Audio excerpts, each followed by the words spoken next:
Un 19enne morto, un suo coetaneo grave all'ospedale di Trieste, l'altro amico ricoverato a Conegliano ma non in pericolo di vita. Scene drammatiche, quelle di questa notte nella zona industriale di Godiga di Sant'Urbano. Poco prima delle 11:30, lungo via Cordignano, l'auto su cui viaggiavano i tre ragazzi, una Mercedes classe A, è uscita di strada finendo in un fossato.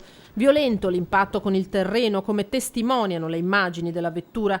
Il conducente, Tommy Saccon, 19 anni, compiuti a febbraio, è morto sul colpo. Originario di Vittorio Veneto, già studente all'Ipsia di Sacile, abitava a San Fior con i genitori e la sorella.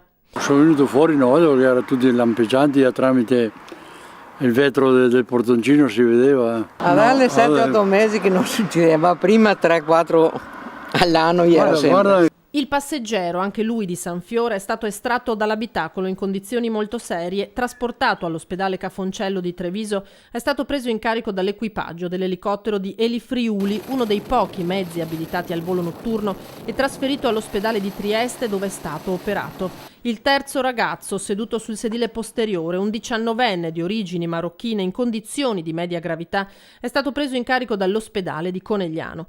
Sul posto SUEM, Vigili del Fuoco, Carabinieri, a cui spetterà il compito di ricostruire l'esatta dinamica del sinistro. La comunità di San Fiore è colpita nuovamente a poco più di un anno di distanza dalla morte del 18enne Massimo Pizzol. Purtroppo ha colpito duramente, come un anno fa, la comunità di San Fior, sempre giovani neopatentati.